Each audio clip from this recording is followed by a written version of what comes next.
तो ऐसे गाने सुनते ही सबके चेहरे पे मुस्कान आ जाती है। ऐसे गाने बजते ही माहौल अपने आप मस्त हो जाता है और फिर अचानक दिमाग में सवाल उठता है, ये गाना तो याद है ना, लेकिन इसे गाने वाली आवाज किसकी है? तो 90s के दशक में एक ऐसी गायिका थी जिसकी आवाज में शरारत भी थी, नजाकत भी, और वही देसी मिठास भी जो डायरेक्ट दिल तक पहुंचती है।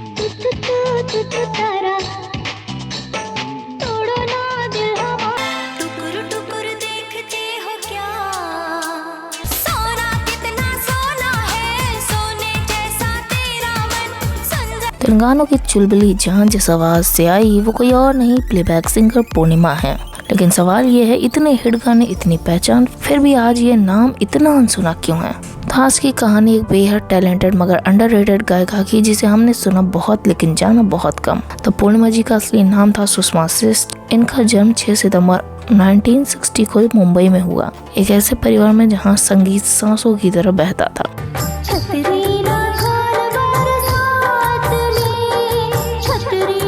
कहा जाता है कि जब सुषमा माँ के गर्भ में थी तब उनकी माँ अक्सर आशा भोसले के गाना सुनती थी और मन ही मन यही दुआ करती थी कि मेरी बेटी की आवाज़ भी ऐसी हो।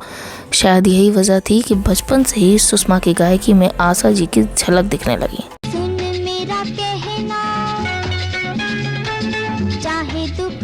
घर का माहौल शुरू से भरा था तो सुषमा का संगीत की ओर झुकाव होना तय था। 5 साल की उम्र में ही गली मोहल्लों में, पंडालों में, गणेश चतुर्थी जैसे मौके पर वो गाना शुरू कर चुकी थी। 9 साल की उम्र में किस्मत ने बड़ा मोड़ लिया।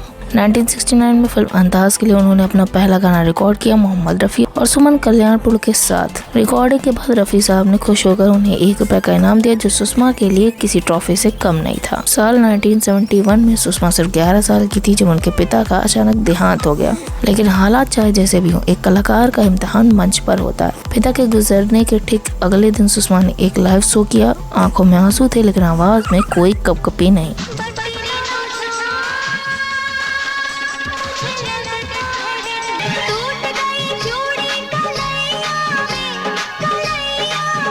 जब उन्होंने आओ हुजूर तुम्हें सितारों में ले चलूं गाया तो वहां बैठे कई दिग्गजों की आंखें भी भर आई। इसी शो के बाद उन्हें स्कॉलरशिप मिली और पूरे इंडस्ट्री में एक बाल गायिका के तौर पर उनका नाम गूंजने लगा।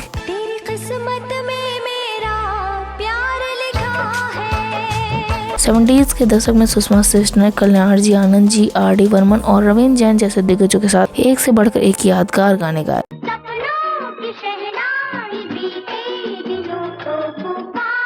इसके बाद कुछ साल का ब्रेक, शादी और जिंदगी का नया मोड़। जब उन्होंने दोबारा फिल्मों में गाना शुरू किया तो नाम बदल गया। सुषमा श्रेष्ठ से पूर्णिमा कहा जाता है कि ये सुझाव एक म्यूजिक कंपनी का था ताकि नई पहचान बन सके।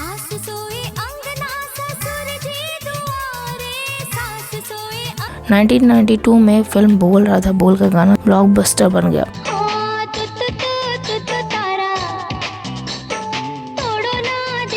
यहीं से 90s की चुलबुली शरारती आवाज हर जगह छाने लगी। डेविड धवन की फिल्मों में तो जैसे पूर्णिमा की आवाज का राज था।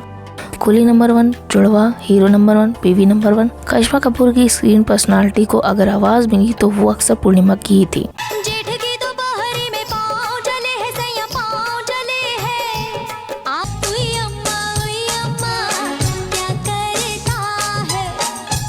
इतनी सफलता के बाद भी पूर्णिमा को बहुत दिक्कतों का सामना करना पड़ा।